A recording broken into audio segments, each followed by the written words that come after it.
Bueno, pues mi nombre es José Antonio Moreno, para los que no me conocieran, y estamos aquí en el Olivo, una comunidad donde el Señor nos ha dado un énfasis en cuanto a la familia.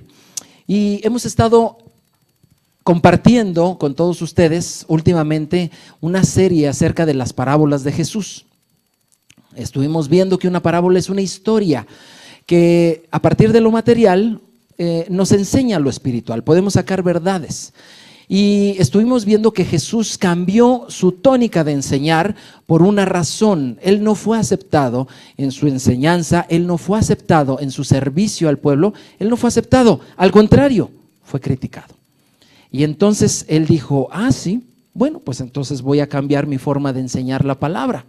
La voy a cambiar de una manera que sea a través de historias, a través de parábolas. Y a través de eso unos van a entender y otros no. Aquellos que sean mis discípulos, esos van a entender. Pero aquellos que no sean mis discípulos, aún lo que estoy enseñándoles les será oculto. Así lo quiso hacer Jesús. Y ahí en Mateo capítulo 13, que es nuestro texto base, Jesús comenzó con 7 historias, 7 narraciones muy sencillas, alegóricas. Nos está diciendo algo para que entendamos cómo es el reino de los cielos. Y Él comenzó con un mensaje de advertencia. Las 7 parábolas hablan de lo mismo, del reino de Dios. Hablan del reino de los cielos, las 7. Pero cada una en diferente perspectiva. Hace unas 3 semanas que comenzamos esta serie, comenzamos con la primera, que fue la parábola del sembrador. Hace 2 semanas estudiamos la del trigo y la cizaña. Y hoy, ¿qué cree? Hoy es 2 por 1. Hoy vamos a ver 2 parábolas. Si Dios lo permite, vamos a ver 2 parábolas en esta sesión. Las parábolas que continúan son la de la semilla de mostaza. Para que vayamos identificándola, por favor dígame, ¿la semilla de mostaza? Muy bien. Y la otra es la de la levadura. ¿Sí? Y le voy a pedir que me acompañe a Mateo capítulo 13, a este texto base, y vamos a leer 4 versículos, versículo 31, 32 y 33, son 3 versículos. Solamente en esos 3 versículos se encuentran estas 2 parábolas. Si usted ya está listo con su escritura, por favor dígame que ya, hágamelo saber. Ya estamos, ¿ok? ¿Alguien más? ¿Necesitamos esperar? ¿O ya estamos? ¿Alguien más? Mateo capítulo 13, versículo 31 al 33. La Biblia dice así. Otra parábola le refirió diciendo, el reino de los cielos es semejante a un grano de mostaza, que un hombre tomó y sembró en su campo, el cual a la verdad es la más pequeña de todas las semillas, pero cuando ha crecido es la mayor de las hortalizas, y se hace árbol.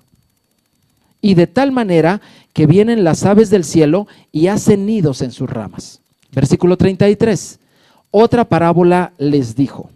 El reino de los cielos es semejante a la levadura que tomó una mujer y le escondió en 3 medidas de harina hasta que todo fue leudado. Muy bien, ok, aquí están la tercera y cuarta parábola. ¿Cuántos de ustedes las habían leído? Por favor, alce su mano. Si tú alguna vez las habías leído. Ok, si alguna vez has escuchado una enseñanza, es muy importante, si has escuchado una enseñanza sobre estas parábolas, alza tu mano, para que me quede a mí más claro, por favor. ¿Quiénes nunca han escuchado una enseñanza sobre estas 2 parábolas? Ahora les pido, los que nunca la han escuchado, alza tu mano. ¿Ayudar esto? Ok, muy bien, muchas gracias. Estamos más o menos mitad y mitad. La mitad de los que están aquí ya han oído acerca de esta enseñanza. La otra mitad no han oído o tal vez no la recuerdan, pero no la tienen fresca estas enseñanzas. Muy bien. Pues en estas parábolas, Jesús nos explica el por qué hay tantas religiones falsas. ¿Sí se dio cuenta usted? Algunos me estás viendo y dicen, ¿a poco? Sí. Oye, pero si nos habló de una semilla de mostaza y luego de una señora que le gusta la panadería. Pues sí, pero exactamente Jesús nos ha estado hablando con una advertencia del reino de los cielos. Y nos ha estado diciendo varias cosas. Nos ha estado diciendo muchas, pero sobre todo el tema es advertirnos, que tengamos cuidado. El reino de los cielos es maravilloso, es hermoso. El reino de los cielos es lo que tú y yo tenemos que vivir y es maravilloso. Sin embargo, hay advertencias y Jesús, a través de diferentes puntos de vista, nos está diciendo: cuando entres al reino de los cielos, ten cuidado con esto, pero también ten cuidado con esto, pero también ten cuidado con esto. Entonces, estas dos parábolas, no es de extrañarse que la mitad de los que están aquí no hayan oído acerca de estas parábolas, porque estas parábolas han tenido históricamente un tratamiento más o menos. Básicamente han sucedido tres cosas con estas parábolas. La primera, estas parábolas han sido ignoradas. ¿Han sido qué? Sí, no son muy famosas. Sí, han sido ignoradas. Segundo tratamiento que le han dado en las iglesias a estas dos enseñanzas de Jesús, no estamos hablando de un pastor muy bueno, no, estamos hablando nada más y nada menos que de Jesús. Jesús enseñó esto y tiene importancia, no pueden ser ignoradas. Segundo tratamiento, han sido ocultadas, porque cuando se entienden bien, di conmigo, se entienden bien, incomodan. Estas parábolas incomodan cuando son bien entendidas. Entonces, por eso es que en muchos púlpitos, estas parábolas no se mencionan, porque incomodan. La tercera, se han presentado, sí, cuando se han presentado, pero se han presentado para enseñar otra cosa muy diferente de lo que en realidad es el propósito de esta enseñanza. Nosotros tenemos que entender realmente que la Biblia, si queremos nosotros ser unos estudiantes serios de la Biblia, ¿sí? Y con esto no quiero decir que usted no sonría. A ver, sonríame usted. Sonríame, por favor, los de acá. ¿Sí? ¿Estamos contentos? ¿Sí? ¿Es el día del Señor? ¿Estamos felices? Muy bien, eso está muy bien. Cuando yo digo que seamos estudiantes serios de la Biblia, es que verdaderamente con pasos firmes nosotros podamos estudiarla, seguros. Nosotros tenemos que recordar dos reglas de homilética. ¿Qué es la homilética? Bueno, pues en alguna ocasión ya lo veremos, pero básicamente es poder entender bien un texto, ¿sí? ¿Se aplica a la Biblia? Sí, se aplica a la Biblia. Nosotros tenemos que recordar dos reglas muy sencillas. La primera, número 1, la Biblia es suficiente y se explica sola. ¿Me puede usted repetir esa regla? La Biblia es suficiente y se explica sola. ¿Qué quiere decir con esto? Lo que queremos decir es que cuando tú no entiendas un texto o quieras entender mejor un texto bíblico, tú lo que tienes que hacer es recurrir a la misma Biblia, porque ella te lo va a explicar.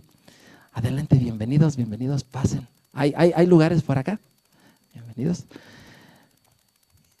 Entonces, regla número 1, la Biblia se explica sola. Punto número 2, el texto debe de entenderse dentro del contexto. Eso pareció trabalenguas, ¿verdad? Pero usted lo va a poder decir. A ver, diga conmigo, el texto debe entenderse dentro de su contexto. ¿Qué significa eso? Bueno, cuando tú lees un pasaje y quieres realmente entenderlo bien, no nada más lo leas así, nada más a primera vista. Tú tienes que leer, por ejemplo, ¿cuál es el capítulo anterior? ¿De qué están hablando? ¿Qué es lo que antecede? ¿Cuál es el capítulo posterior? ¿Cuál es el resultado? ¿Cuál es el tema de toda esta hilación? O sea, como si tú supieras una conversación. Esto va a ser muy familiar para las mamás, porque las mamás siempre quieren enterarse de toda la conversación, ¿verdad? Hijo, a ver, ¿qué te dijo? ¿Sí o no? No, pero ¿qué te dijo antes? Pues ya te lo dije, mamá. No, pero ¿cómo te lo dijo? Se quieren enterar del qué, cómo, cuándo, dónde, todos los detalles. Eso es saber el contexto. Ahora sí nos estamos entendiendo. Porque si tú no entiendes el contexto, entonces puedes armar un diálogo que no existe, ¿verdad? Si yo agarro un versículo y lo saco de todo el mensaje que se está dando y lo quiero agarrar y decir otra cosa, eso va a parecer un chiste del Chavo del Ocho, sacado de contexto. Y de veras puede llegar a parecer cómico, pero nosotros tenemos que tener el contexto. ¿Y cuál es el contexto de las parábolas, de estas 7 parábolas? Es un mensaje de advertencia, repito, Jesús nos está advirtiendo, para que no te tome por sorpresa lo que vas a ver en el reino de los cielos. ¿Sale? Dices tú, cuando lleguemos allá al reino de los cielos. No, aquí, cuando estemos aquí, en el reino de los cielos, en esta comunidad, en esta congregación o en cualquier otra donde tú llegues, tú tienes que estar advertido porque vas a ver cosas que no te van a checar. ¿A poco? ¿A poco no? Jesús ya nos los dijo. Y tú tienes que estar muy atento. Por ejemplo, la primera de las parábolas, lo hago para poder entender el contexto. Hace 3 semanas vimos la parábola del sembrador y Jesús nos enseñó cómo entenderlas. Lo primero que Jesús hizo, nos dijo cuáles eran los elementos de la parábola, los personajes, ¿sí? Y si entendemos bien qué significa cada personaje, entendemos mejor la parábola. Por ejemplo, la que vimos del sembrador, voy a recordar algunos personajes simplemente porque nos van a hacer utilidad el día de hoy.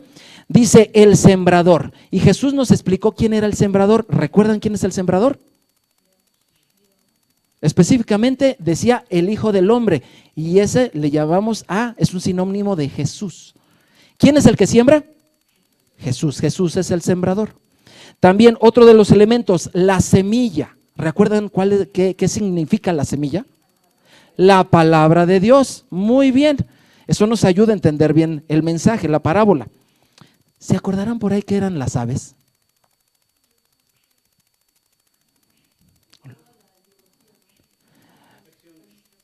Pero Jesús nos lo explica, no necesitamos suponer. ¿Los qué, Edgardo? Muy bien. Las aves, ok, está bien. Cuando nosotros vamos entendiendo los personajes, entendemos la parábola. Ahora, esta parábola nos advierte de que la palabra de Dios, la buena semilla, no va a germinar en todas las personas. La palabra de Dios es buena. El sembrador es bueno. ¿Dónde está el problema? En la tierra, en el tipo de tierra. Hay 4 tipos de tierra. La dura. Y llegan las aves, que ya sabemos quiénes son, y se roban la semilla. Hay otros tipos de tierra, el que tiene muchas piedras y con gozo recibe, pero así como se infla rápido, así rápido se desinfla.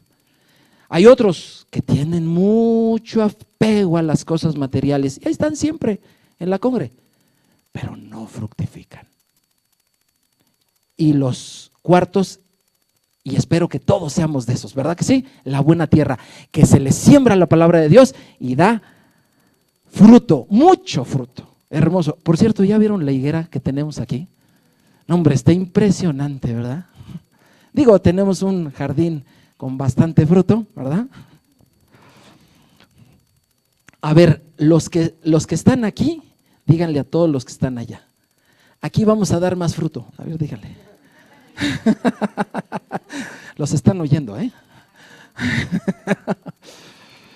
Para no desentonar, aquí vamos a dar más fruto. Bueno, entonces, esta parábola del sembrador nos enseña que aunque la palabra es buena, no va a germinar igual en todos los corazones. No esperes que todas las personas que asisten a tu grupo, no esperes que todos reciban igual y fructifiquen igual. Ay, oye, pues si tiene tantos años de cristiano. Pues sí, pero tú no sabes qué tipo de terreno es él.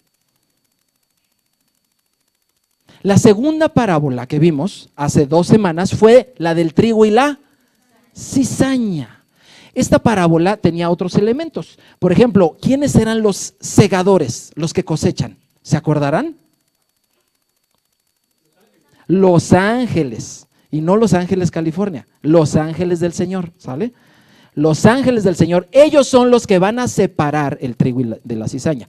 Al trigo lo mandarán al granero del Señor y a la cizaña al horno de fuego. Bueno, estuvimos viendo que la buena semilla en este caso son los hijos del reino y que las cizañas son los hijos del malo, muy parecidos a los hijos del reino.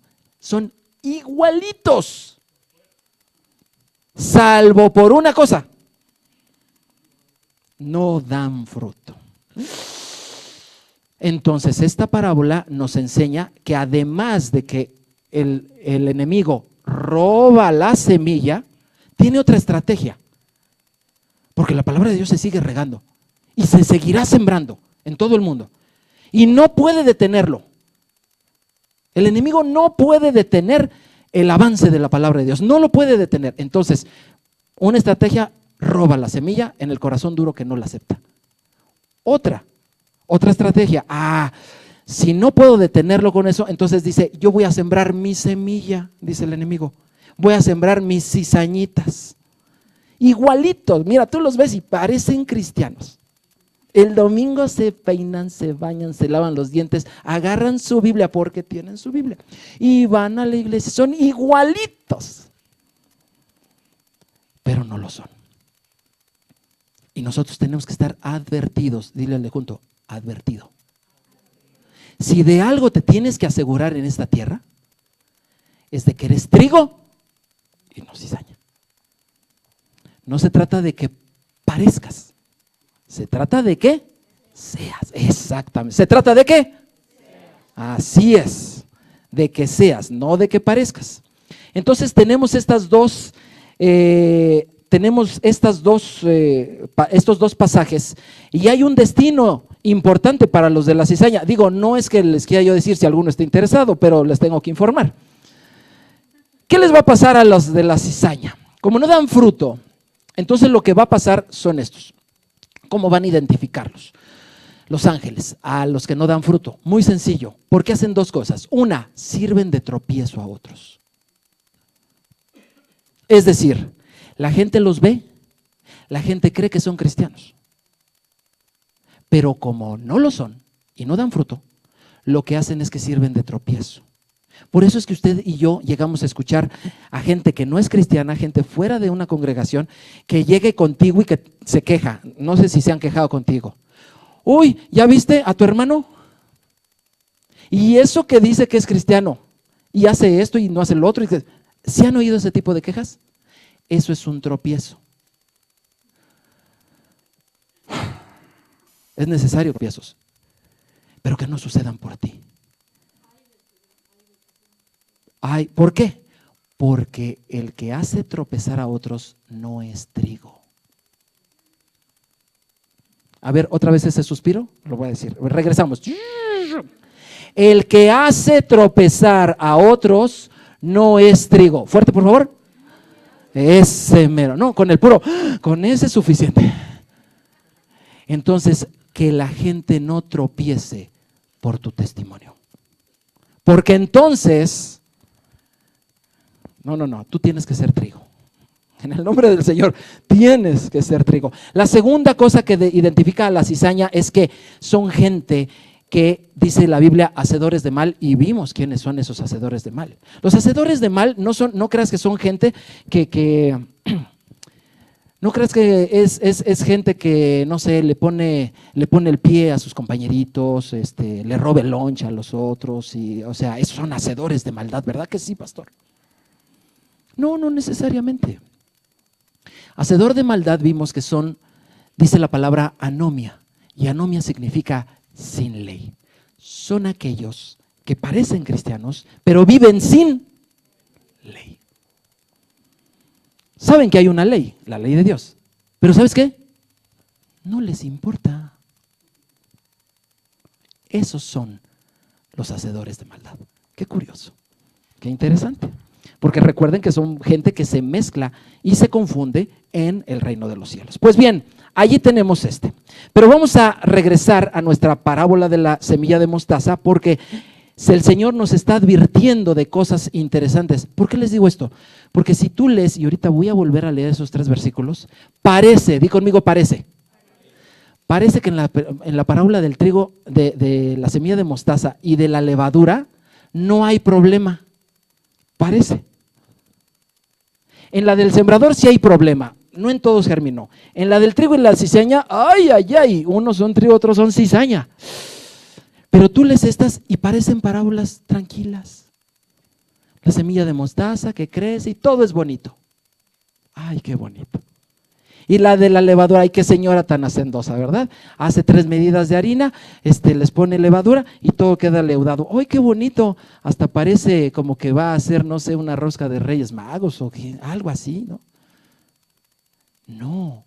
Si el contexto nos habla de cuidado con lo que dice que es y no es, esto mismo nos va a decir. Vamos a descubrirlo. Empecemos por los elementos. Por favor, acompáñame con tu vista ahí, Mateo 13, 31 al 33. Dice, otra parábola le refirió diciendo, el reino de los cielos es semejante al grano de mostaza, que un hombre tomó y sembró en su campo, el cual a la verdad es la más pequeña de todas las semillas, pero cuando ha crecido es la mayor de las hortalizas y se hace árbol, de tal manera que vienen las aves del cielo y hacen nidos en sus ramas. Empecemos con los personajes. Número 1, el sembrador. ¿Quién está sembrando? Ya lo sabemos, el versículo 37 de Mateo 13 nos dice que es Jesús. ¿Quién será el campo? El versículo 38 nos dice cuál es el campo. Sí, dentro del mismo contexto, versículo 38, ¿cuál es el campo? El mundo, eso está muy claro. Pero la semilla de mostaza, ya Jesús ya no nos dice, ya no nos explica cuál es. Entonces, la semilla de mostaza es básicamente el reino de los cielos. ¿Cómo lo sabemos? Pues ahí dice, el reino de los cielos es semejante a una semilla de mostaza. Entonces es el reino de los cielos.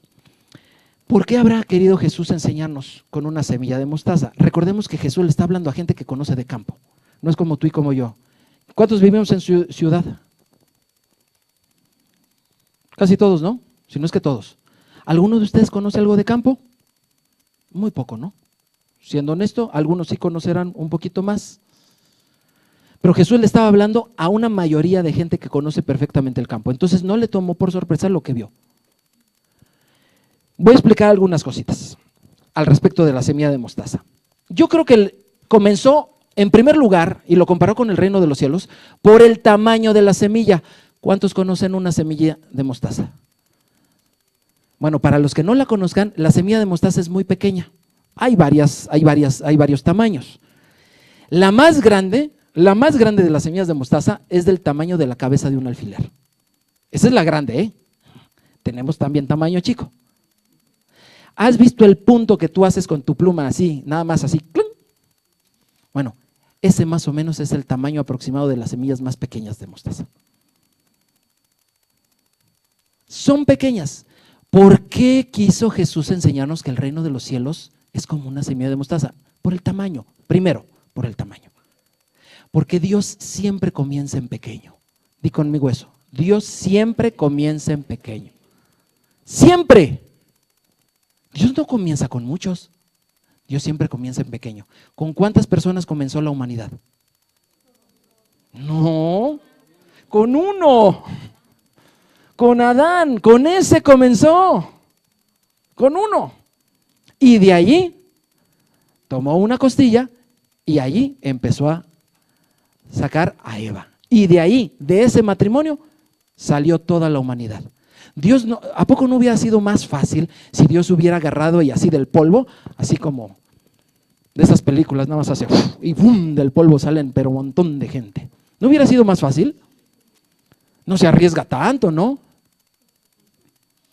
Pero Dios comienza con pequeño.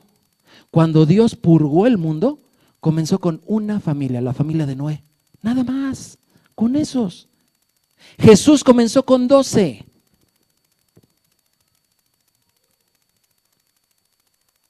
No comenzó con más. Pablo comenzó con 4. Tito, Timoteo y un matrimonio por ahí espectacular, Priscila y Aquila. Con esos empezaron. Dios comienza en pequeño. Siempre comienza en pequeño. Siempre.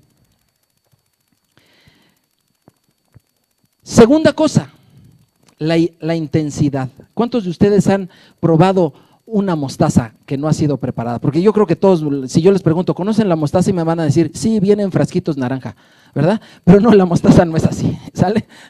Eso ya está procesado. Pero ¿cuántos de ustedes han podido morder alguna semilla de mostaza? ¡Uy, híjole! Son fuertes. Son fuertes las semillas de mostaza. Resulta, ¿cuántos de ustedes conocen a Alejandro Magno? Mira, y se ven tan jovencitos, ¿eh? Y lo conocen. Bueno, para ustedes que lo conocieron, ¿sale? Alejandro Magno era un griego que conquistó, macedonio, un griego, que conquistó muchísimo y se extendió desde Grecia hacia el oriente, en dirección hacia China, llegó hasta la India. Pero en eso pasó por Persia y se topó con el rey Artajerjes. A lo mejor has visto una película por ahí. Y Artajerjes tenía cientos de miles de soldados y se burló de Alejandro Magno. ¿Por qué? Porque Alejandro Magno iba con pocos. Y entonces resulta de que Alejandro Magno le manda, antes de la batalla, le manda a uno de sus emisarios con una bolsita de semillas de mostaza. Y entonces cuando Artajerjes la recibe, sí, ¿qué?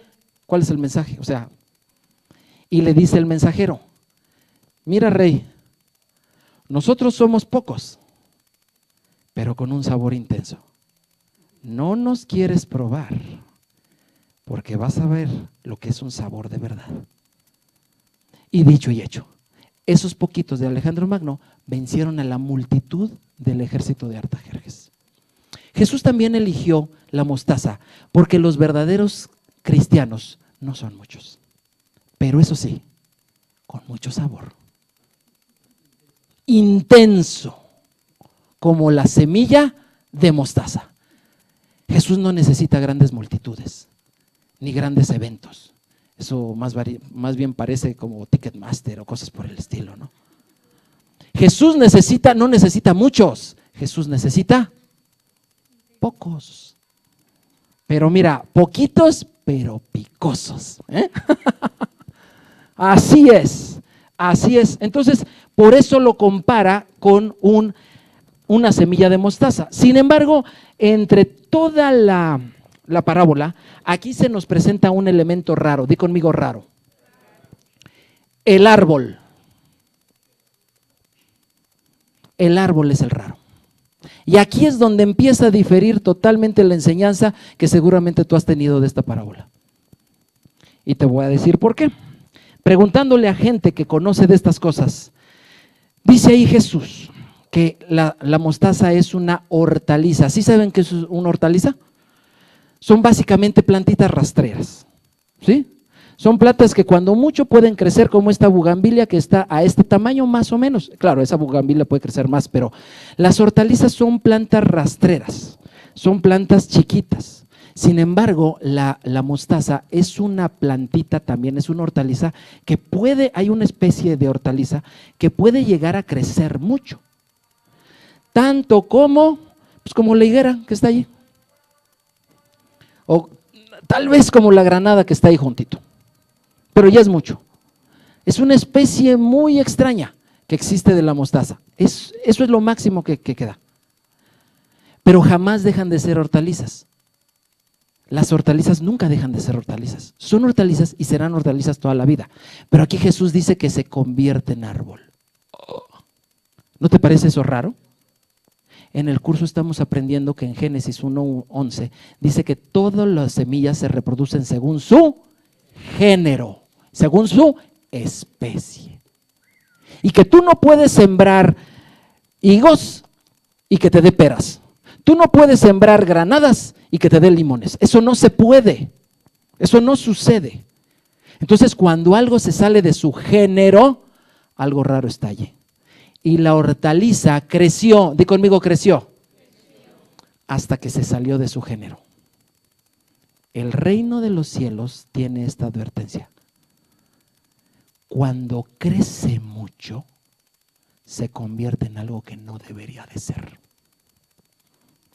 ¿Sí o no? ¿Sí o no? Lo que pasa es de que tú has recibido una instrucción muy americana del Evangelio, donde las multitudes justifican las cosas.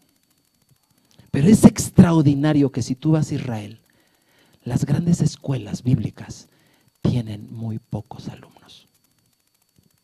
Los grandes maestros de la palabra de Dios, como Jesús, pudo haber sido en su tiempo, tienen pocos alumnos. No es extraño que Jesús solamente haya tenido 12. No es extraño que Pablo solamente haya tenido 4. Es que Pablo le predicó al mundo entero. Sí, pero solamente tenía 4 discípulos. Cuando aquí en el Olivo les decimos, papá, mamá, tus discípulos son tus hijos y tú tienes que encargarte de ellos porque esa generación tiene que llegar y contactar a la otra. Mucha gente dice, no, pero ¿por qué no hacemos un evento en un estadio, pastor? Cada vez que Jesús habló de los muchos, no habló con relación a la salvación. ¿Qué decía Jesús respecto a la palabra muchos?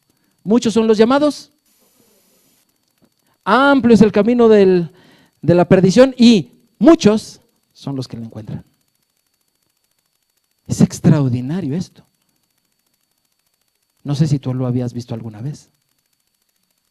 Otra cosa interesante, los ingenieros agrónomos, los campesinos y todos ellos que saben del campo te dicen, no, eso no puede ser, las hortalizas no se hacen árbol. Eso es primera cosa. Segunda cosa que investigué, los pájaros nunca hacen nido en las semillas de mostaza, en las ramas, en los árboles, supuestos árboles. Jamás hacen. Si llegan, se paran de repente, pero nunca hacen.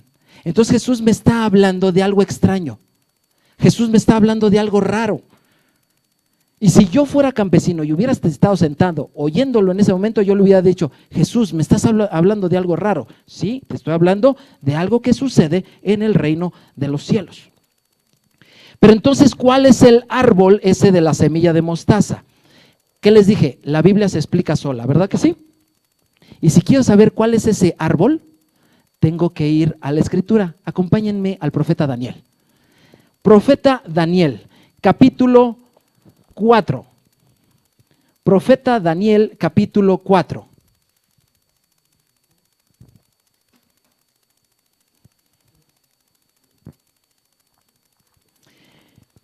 Daniel capítulo 4, versículo 10 y 12. Vamos a ver la primera parte. En esta parte nosotros vamos a poder ver que el rey Nabucodonosor, un rey de Babilonia, tuvo un sueño que lo perturbó.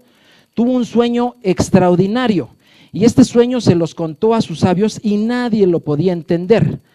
Entonces vino una persona entendida de las cosas, que es precisamente Daniel. Y Daniel estuvo escuchando el sueño del rey y dice que estuvo atónito, turbado, se quedó en shock. ¿Cómo dicen los chavos hoy? ¿Cómo se dice cuando estás así, que te quedaste de a 6? Eso de a 6 ya es muy viejito, ¿no? Pues así, se quedó de a 6. O diciendo, ¿qué onda? ¿No? Daniel capítulo 4, versículo 10. ¿Ya estás allí? Ok, dice así, estas fueron las visiones de mi cabeza mientras estaba en mi cama. Me parecía ver en medio de la tierra un árbol cuya altura era grande. Crecía este árbol y se hacía fuerte y su copa llegaba hasta el cielo y se le alcanzaba a ver desde todos los confines de la tierra. Su follaje era hermoso y su fruto abundante y había en él alimento para todos. Jesús se está refiriendo a este árbol, precisamente. Vamos, por favor, sigamos ahí la lectura. Dice, debajo de él se ponía a la sombra las bestias del campo y en sus ramas hacían morada las aves del cielo y se mantenía de él toda carne. El rey Nabucodonosor tuvo un sueño. Y lo que soñó fue un árbol que era grande y crecía y las bestias del campo estaban abajo de él y las aves del cielo llegaban y hacían nido en sus ramas. Y Jesús está utilizando esa misma figura. Y Daniel nos dice quién es ese árbol. Vamos allí mismo en Daniel capítulo 4, pero ahora vamos al versículo 19. Versículo 19 de ese mismo capítulo dice así. Entonces Daniel, cuyo nombre era Belsasar, quedó atónito casi una hora y sus pensamientos se turbaron. Y el rey le habló y le dijo, Belsasar, no se turbe ni tu sueño ni su interpretación. Belsasar respondió y dijo, Señor mío, el sueño sea para tus enemigos y su interpretación para los que mal te quieren. ¿Por qué dijo eso Daniel?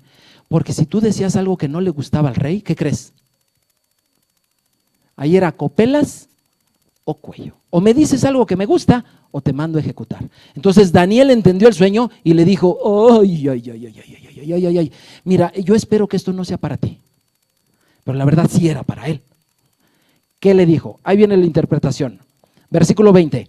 El árbol que viste que crecía y se hacía fuerte y cuya copa llegaba hasta el cielo y que se veía desde todos los confines de la tierra, cuyo follaje era hermoso y su fruto era abundante y que en él había alimento para todos, debajo del cual moraban las bestias del campo y en cuyas ramas anidaban las aves del cielo, tú mismo eres, oh Rey, que creciste y te hiciste fuerte, pues creció tu grandeza y ha llegado hasta el cielo y tu dominio hasta los confines de la tierra. Ándale. ¿De dónde era rey Nabucodonosor? ¿De dónde era rey Nabucodonosor? ¿De dónde era? Babilonia. ¿Sabes tú qué significa Babel? Babel significa confusión.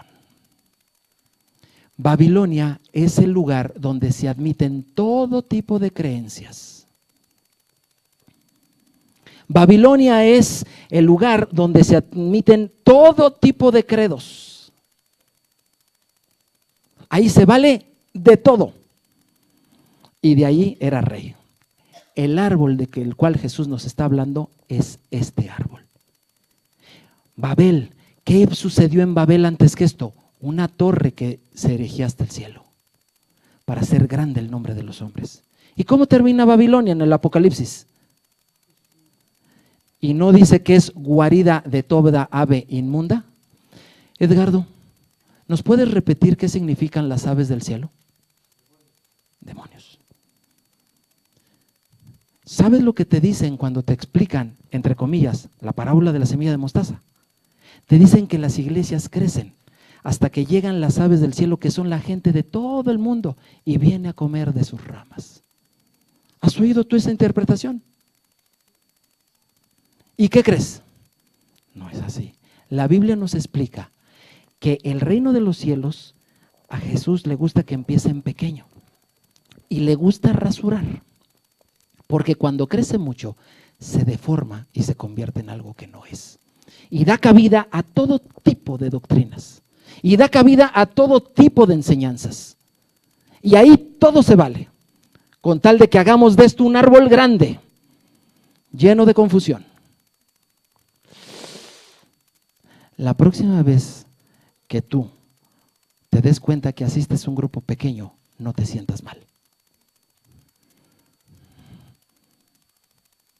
Esto es la advertencia real de la semilla de mostaza.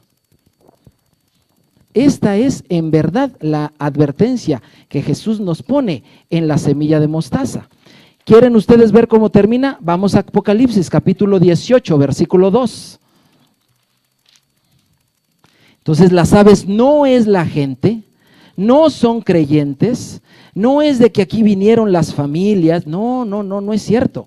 Apocalipsis capítulo 18, versículo 2 nos dice perfectamente quiénes son esas aves.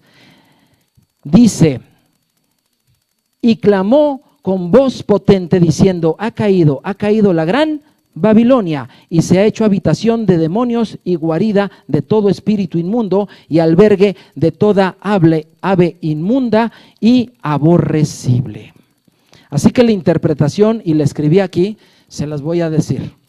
Me tomé mi tiempo para escribirla y dice, el reino de los cielos es semejante a la semilla de mostaza, pequeña, pero con un gran potencial y sabor, que Jesús sembró en el mundo, carente de grandeza y sabor, por cierto, y que habiendo crecido, se hizo el alimento más grande y sorprendente sobre la faz de la tierra, pero que, creciendo fuera de su propósito, se desvió, se corrompió, se convirtió en algo que no era, en algo que quebranta las leyes de Dios, pues su propósito fue crecer y crecer y crecer hasta llegar al cielo como la torre de Babel. Y su arrogancia llegó a ser como la de Nabucodonosor, un árbol cuyas ramas llegan hasta el cielo y anidan en él las aves del cielo. Y su final como Babilonia la grande, de Apocalipsis 18:2. ¿Alguna vez has visto tú esto?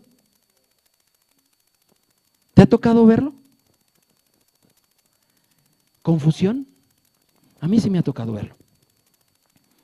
Y te voy a decir cómo era la iglesia primitiva. 4 o 5 cosas muy sencillas de cómo era la iglesia primitiva.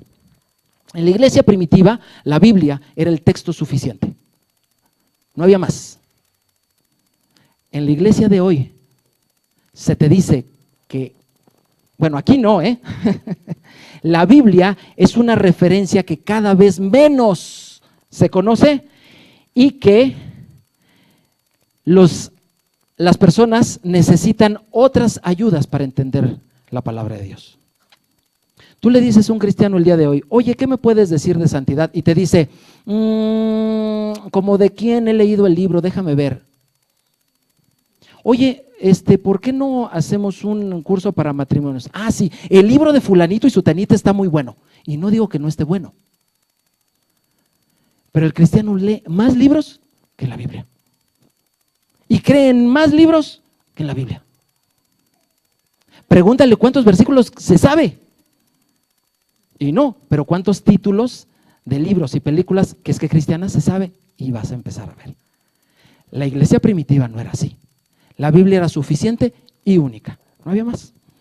Segunda, en la iglesia primitiva nadie fue salvo por recibir a Cristo. Yo no sé si tú te habías dado cuenta de eso. Un día se los tenía yo que decir.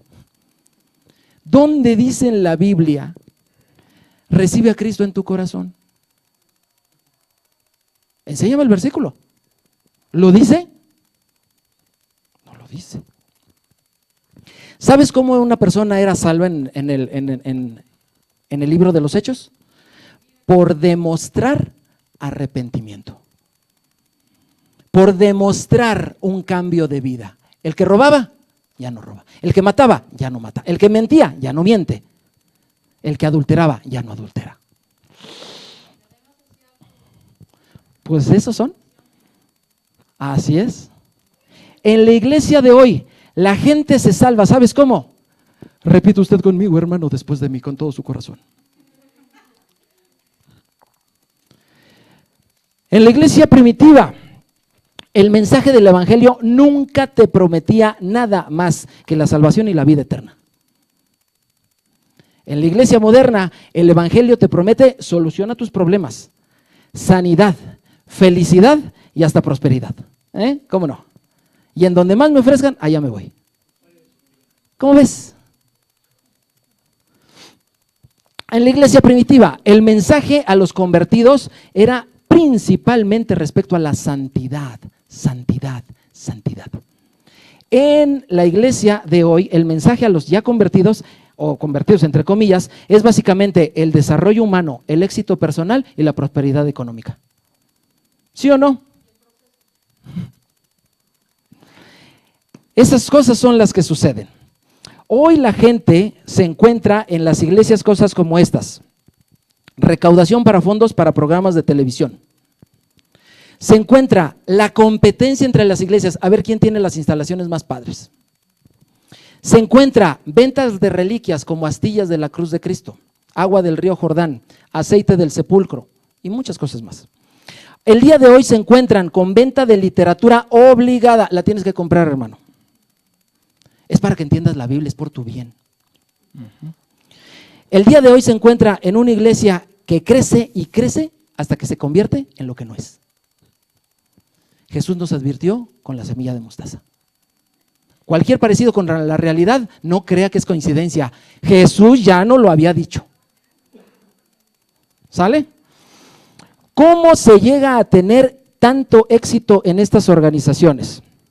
Número uno, porque usan la Biblia. Oiga, pastor, pero es que usaron la Biblia. Pues sí, pues, si hasta el diablo se la sabe. Pero eso no quiere decir que la estén usando bien. ¿Sale? ¿Cómo es que se llega a tanto éxito? Éxito entre comillas, de estas organizaciones. Porque convencen por medio de sus dones. ¿Existen dones? Sí. Pero ¿sabía usted que Dios le dio dones hasta el diablo? Y muchos. Muchos. Lo hizo el ángel más hermoso. Y lleno con una capacidad musical tremenda y de dirección. Cuando se volvió Satanás, ¿se los quitó? No. Romanos dice claramente, porque irrevocables son el llamamiento y los dones de Dios. Lo que Dios te dio no te lo va a quitar ni aunque nada. Los dones no se quitan. Tenemos un dicho, ¿no? El que da y quita. ¿Verdad que sí? Por ahí tenemos un dicho, así que Dios no hace el da, él no da y quita. Él te dio a ti un don, no te lo va a quitar. Te va a pedir cuenta sobre cómo lo usaste. Entonces, tenemos que poner atención. No porque haya dones en otros lugares, quiere decir que esté bien. ¿Qué debemos de preguntar cuando tú y yo vamos a un lugar donde dicen que son cristianos? ¿Qué debemos de preguntar? Estas dos cosas me las pusieron cuando yo era niño. No, bueno, no niño, ya tendría mis 13 años, pero se las oía un predicador y nunca pensé que fuera necesario que yo las repitiera. Pero ya veo que sí es necesario. Hoy más necesario que nunca. Dos reglas muy sencillas. Cuando tú escuches un mensaje, un predicador, o cuando tú por alguna causa práctica asistas a otro lugar. Pregunta número 1, ¿la Biblia es la única fuente de instrucción en ese lugar? Si la respuesta es no, no te quedes. Segunda, ¿es Jesús solo el Mesías o también es Dios? Si la respuesta es que es un maestro, que es un ungido, que es el Mesías, pero si no te dicen que es Dios, no te quedes.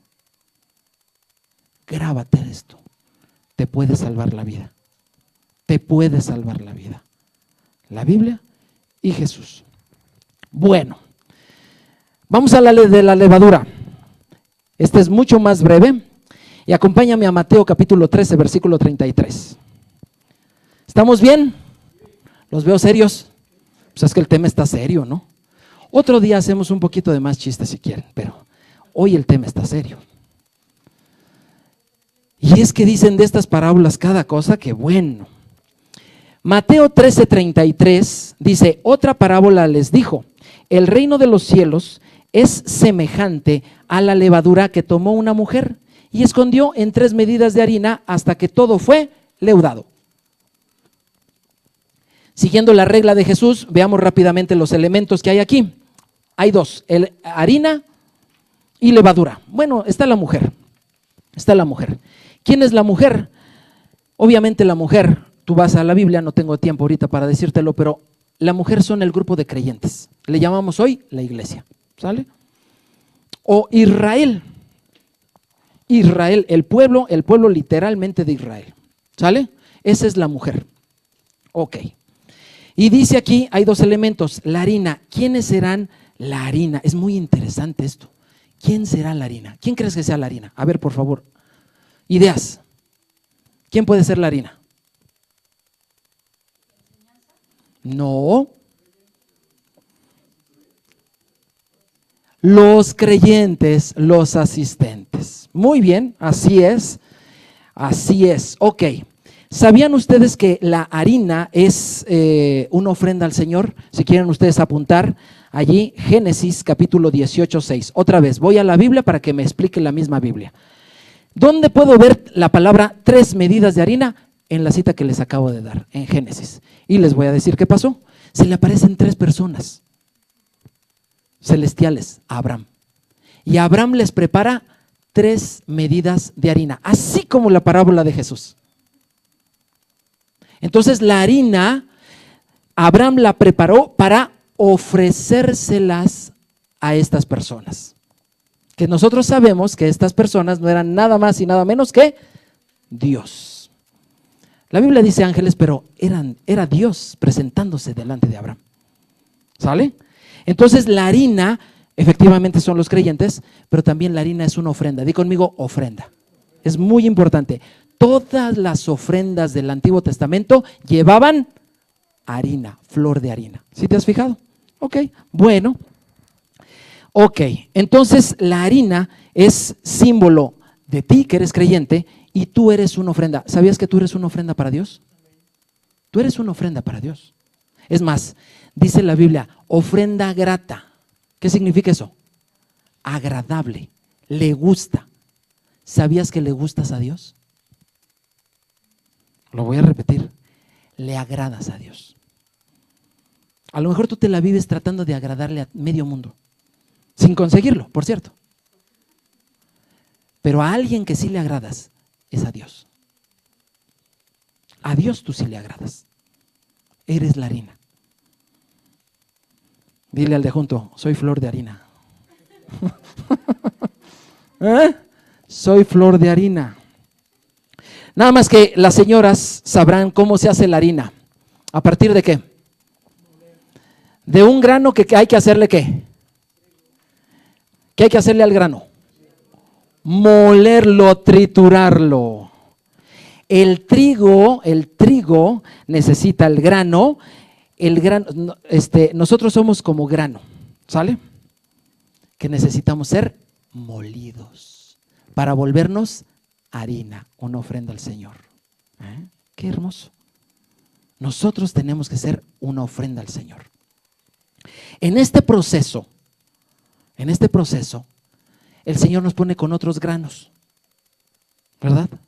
El Señor nos pone con otros granos para que seamos molidos. Y cuando tú en una congregación ves una persona con ciertas características que no te gustan, esto es parte del trato del Señor. ¿Sabías tú eso? Y muchas veces tú vas a ser metido en circunstancias que a ti inclusive te parecen injustas, problemas que te suceden durante la semana para que tú seas molido. Di conmigo, molido. Dilo despacito para que lo digas con cariño. Molido. Había una canción que decía, hace muchos años, ¿cómo decía? Quebranta mi vida. ¿Se acuerdan de esa canción? Ándale, canciones como esas, ¿verdad? Rompe mi vida. Otra que decía, quebranta mi corazón. Y cuando la cantaban yo me quedaba callado. Yo decía, no, yo no canto eso. Nadie en su sano juicio lo quiere cantar. ¿A poco no? Si ya bastante tengo con los problemas que tengo todavía. Señor, aquí estoy para que me hagas polvo. O sea, por favor, ese tipo de canciones no me las pasen a mí. Y seamos sinceros, ¿cuántos de ustedes les gustaría cantar algo así? ¿Verdad que no? Sin embargo, el proceso tiene que suceder. No es necesario que lo pidas. Yo. No. Ya te va a llegar, no te preocupes. Te va a llegar. ¿Sale? Entonces tú tienes que ser harina, una ofrenda. ¿Y entonces qué será la levadura? La levadura es un fermento. La levadura es un fermento. Y un fermento es algo que está echado a ganar, diría, no. ¿Echado a qué? A perder. Hay un lugar de África donde, ¿sabes cómo fermentan las bebidas? Se las ponen a los niños, las frutas, las toman y luego las regresan. Esperan 2 días, ahí está ya. Pulquecito de guayaba.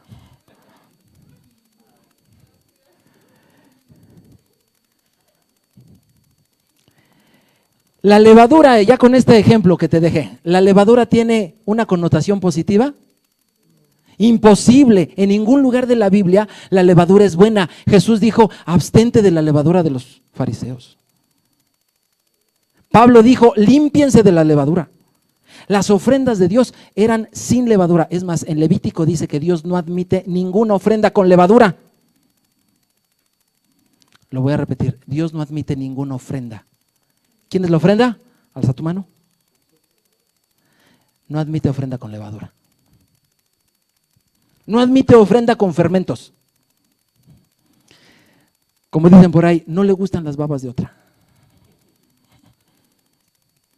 No admite los fermentos. ¿Sale?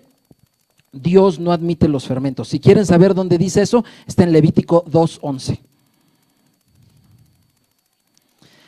Sin embargo, esta parábola nos dice que es como una mujer, dice que escondió. ¿Y sabes qué? A mí se me figura como esconder, como que lo hizo, pues como que lo hizo escondidas. ¿A poco no? Fíjate qué profundidad. Si lo escondió es que lo hizo escondida. O sea, no quería que la vieran. ¿A poco no? ¿Hay cosas malas que suceden en una iglesia? Y suceden a escondidas. A escondidas. No hay iglesias perfectas. En todas hay error. El problema es cuando el liderazgo quiere esconder las cosas. Oiga, es que vi esto. No, aquí no pasa, hermano. Es que estás muy inmaduro. ¿No viste bien? ¿Cómo que no vi bien? ¿Cómo que no vi bien?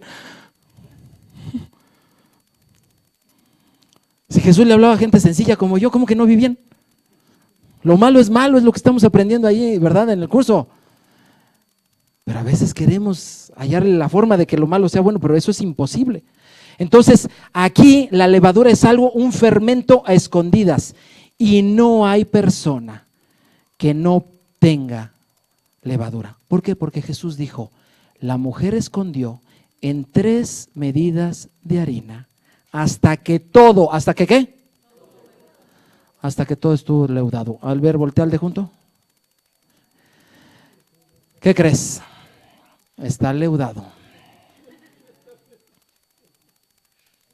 La diferencia entre el pan sin levadura y el pan con levadura es que el pan con levadura es bonito, grande, vistoso. ¿A poco no? ¿A dónde vas? No, pues voy aquí. Ah, no, aquí mi congre está más padre, está más vistosa, está más bonita. Sí, pues tiene más levadura, compadre. Pues ¿cómo quieres que no? O sea, pues si soy cristiano, ¿cómo no voy a entender eso? El asunto es que en todos lados hay levadura. ¿Tú reconoces que en tu vida hay levadura? Y si Levítico dice que Dios no admite ofrendas con levadura, ¿qué vamos a hacer? A lo mejor tú me dices, eso me había dicho desde antes de la reunión, pues ya, ¿qué me quedo? Pues, ¿a poco no? O sea, ¿cómo arreglamos esto? ¿Hay manera de quitarle la levadura a algo que ya se le puso? No hay manera. Pablo nos enseñó un poco de levadura, leuda. Mira, si todos fuéramos puros, perfectos, santos, y de repente entro yo, y hay a perder toda la congre. Y un poco de levadura, ¿qué crees? Leuda toda la masa. ¿Soy perfecto yo? A ver, ¿soy perfecto yo? Díganmelo, porque a lo mejor los acostumbraron a decir que el pastor es perfecto. El pastor, noticia, el pastor no es perfecto, ¿eh? ¿Soy perfecto? No. ¿Eres perfecto tú? No. ¿Algo de levadura ya cayó? Ya cayó. Pregúntale al de junto, ¿y ahora quién podrá ayudarnos? La Biblia, la palabra de Dios nos puede ayudar. ¿Quieres saber en dónde? ¿De veras quieres saber en dónde? Pues ¿cómo que en dónde? Pues Levítico capítulo 23. Ve allí, te vas a encontrar con algo interesante. Levítico capítulo 23, vamos a ver allí esto. Levítico capítulo 23, versículo 17. Y mientras llegas tú allí, te voy a dar el contexto. Hay 7 fiestas bíblicas, ¿sale? Una de ellas es la fiesta de las semanas, la fiesta de las primicias. Los primeros frutos, se contaban 49 días más 1, son 50. Y en esa fiesta de las primicias, en esa fiesta de levadura, tenían que llevar ofrenda también de harina. ¿Ya leyeron? Por favor, alguien que lea fuerte, Levítico 23, 17. Una voz fuerte, viene. De vuestras habitaciones traeré dos panes para ofrenda mecida, que serán de 2 décimas de efa de flor de harina, cocidos con levadura, como primicias para Jehová. Ese texto no lo vas a encontrar en ningún otro lado de la Biblia. Cocidos con... Todas las ofrendas que se daban a Dios eran sin levadura, excepto, di conmigo, excepto esos 2 panes. Esa fiesta llevaba a fuerza 2 panes con levadura. Es hermoso el Señor. Porque si te has equivocado, Él abre la puerta para que tú tengas una nueva oportunidad. Hay un solo momento del año donde Dios recibe panes con levadura. ¿Cuántos dicen amén? Amén, Señor. Amén. Porque perfecto no soy. ¿Por qué 2 panes? Yo creo. Uno por Israel y otro por los gentiles. Es el único lugar. Así que si no eres perfecto, hay un espacio muy pequeño. La puerta, Jesús dijo, la puerta es muy angosta. Sí hay oportunidad para ti, pero es muy angosta. Es la única ocasión donde Dios recibe panes con levadura. Recibí un folleto hace 15 días, aquí lo pasaron a dejar. Salvarse es sencillo. Hay tantas ideas tan raras el día de hoy.